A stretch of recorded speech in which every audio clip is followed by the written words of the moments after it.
ветром склоняясь растет.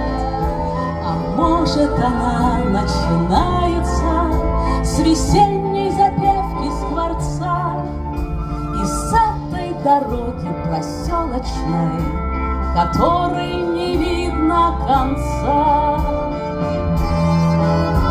С чего начинается Родина?